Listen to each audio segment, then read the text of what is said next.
I am here. എന്താ ഇത് നീ എഴുതിയതല്ലെന്ന് പറയാനാണോ? അല്ല, ഞാൻ എഴുതി തന്നെയാണ്. പക്ഷെ വായിക്കേണ്ടത് അളിയൻ വായിച്ച സ്റ്റൈലല്ല. ഇതെന്റെ വേറൊരു മൂഡിൽ ഞാൻ എഴുതിയതാ. ഇതാ കേട്ടോ. Please stay safe. If your life is in danger, go back home. അല്ല, മലയാളം മലയാളം അറിയാമോ? മലയാളം നിങ്ങൾ ആരും ഹേർട്ട് ആവരുത്. അയ്യോ, ആരുടെയും ലൈഫ് നഷ്ടപ്പെടല്ലേ. നിങ്ങളുടെ ലൈഫ് ഡേഞ്ചർ ആണെങ്കിൽ നിങ്ങൾ വീട്ടിൽ പോകണം. ഇതാണ് ഞാൻ എൻ്റെ മനസ്സിൽ ആലോചിച്ചത്. അവളുടെ സ്ഥാനത്ത് വല്ല ആമ്പിള്ളാരും ആയിരുന്നെങ്കിൽ എപ്പ വാരിയിൽ ഒടിഞ്ഞെന്ന് ചോദിച്ചാൽ മതി. നിന്റെ ഷോ കാരണമാണ് ഞാൻ ഇത് പറയുമ്പോൾ നിങ്ങൾ എല്ലാവരും വീട്ടിൽ പോ എന്നല്ല ഞാൻ പറയുന്നത്. ആണോ? അയ്യോ, എനിക്ക് മനസ്സിലായതേ ഇല്ല. പാവം. നമ്മുടെ സ്റ്റുഡൻസിന്റെ വോയിസും അവരാവശ്യപ്പെടുന്ന കാര്യവും ഈ വലിയ ഒച്ചയുടെ ഇടയിൽ അത് മുങ്ങിപ്പോകരുതെന്ന് ഞാൻ ആഗ്രഹിക്കുന്നു. ഇതൊക്കെ എന്ത് ദ്രോഹാടോ. സത്യം നമുക്ക് രണ്ടു കൂട്ടർക്ക് അറിയണല്ലേ, പിന്നെ ആരെ കാണിക്കാനാണ് ഈ ആക്ടിങ്? ഈ ഒരു പോസ്റ്റാണ് ഞാൻ ഇതിട്ടത് മാത്രമേ എനിക്ക് ഓർമ്മയുള്ളൂ. എന്നിട്ട് പിന്നീട് എന്ത് സംഭവിച്ചു?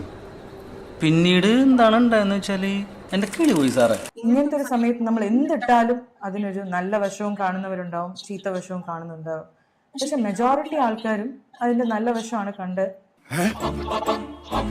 നിങ്ങൾ ഈ പറയുന്നത് നാട്ടുകാർക്ക് അങ്ങനെ ഒരു അഭിപ്രായമില്ലല്ല. സ്വപ്നത്തിൽ പോലും ചിന്തിക്കാത്ത വ്യാഖ്യാനങ്ങൾ ഈ ഒരു പോസ്റ്റിന്റെ താഴെ കമന്റുകളായിട്ട് വരാൻ തുടങ്ങി. ഒരു 5 മിനിറ്റോളം നല്ല ചട്ടപ്പെട്ടേന്നായിരുന്നു കാര്യങ്ങൾ. നല്ല രസമുണ്ടായിരുന്നു കാണാൻ. എന്തായാലും അടിപൊളിയാണ് സംഭവം. അപ്പൊ ഞാൻ ആലോചിച്ചു, ഞാൻ ഇങ്ങനെയൊന്നും എഴുതിയിട്ടില്ലല്ലോ, ഇതല്ലല്ലോ ഞാൻ ഉദ്ദേശിക്കുന്നത്. ഈ ദേശത്തിൽ വായിച്ചാൽ നിനക്കതൊരു കുറച്ച മെസ്സേജ് ആയിട്ടേ തോന്നൂ.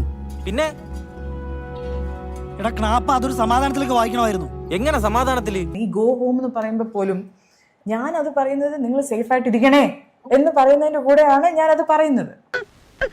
ഐ എം നോട്ട് സെയിങ് നിങ്ങൾ ഇത് നിർത്തിയിട്ട് നിങ്ങൾ വീട്ടിൽ പോകണം. ആ ഒരു മൂഡിൽ പറയാൻ ഫസ്റ്റ് ഓഫ് ഓൾ ഞാൻ ആരുമല്ല. ഈ നിഷ്കളങ്കമായ മുഖത്തേക്കൊന്ന് നോക്കടാ. ഈശ്വരാ, എന്തൊരു ചൈതന്യം. Nobody to say that. ഇതിന്റെ ഒരു ക്ലാരിഫിക്കേഷൻ എനിക്ക് ഇടണം എന്ന് പറഞ്ഞിട്ട് ഞാനൊരു സ്റ്റോറി എഴുതി. ആ സ്റ്റോറിയാണ് നിങ്ങളുടെ മുമ്പിൽ പിന്നെ വന്ന ഒരു സ്റ്റോറി. മുഖത്ത് നിറച്ച് വിനയം വാരിത്തേച്ച് വച്ചാലും ഇടയ്ക്കിടയ്ക്ക് ഉള്ളിക്കിടക്കണ ഫ്രാഡുകൾ പുറത്തോട്ട് തള്ളി കയറി വരും. എല്ലാ പാർട്ടിയിലും, അത് ഏതൊരു പാർട്ടി ആയിക്കോട്ടെ, ഇവിടെയുള്ള എല്ലാ പാർട്ടിയിലും എനിക്ക് വളരെ അടുത്ത സുഹൃത്തുക്കളുള്ള ആളാണ് ഞാൻ. ഇലക്ഷൻ എന്നാൽ ഈ ഓട്ടോറിക്ഷക്കാർ വോട്ട് മാത്രം മതി ജയിക്കാൻ. എനിക്ക് എല്ലാ പാർട്ടിയും എനിക്ക് വേണ്ടപ്പെട്ടതാണ്. ഡൊണേഷൻ ആണ് വേണമാ? എല്ലാ പാർട്ടിയും എനിക്ക് ഇഷ്ടമാണ്. ബിക്കോസ് അതിലെല്ലാം എനിക്ക് വേണ്ടപ്പെട്ട ആൾക്കാരുണ്ട്. ഭയങ്കര വിനയാണല്ലോ. ഒരു പൊടിക്ക് പറയാം. ഞാൻ ഈ വീഡിയോ ഇടുമ്പം നിങ്ങൾ എല്ലാവരും എന്നെ ക്രിട്ടിസൈസ് ചെയ്യുന്നത് നിർത്തണം എന്ന് ഞാൻ ഉദ്ദേശിക്കുന്നില്ല. You should criticize me. മതിയോ?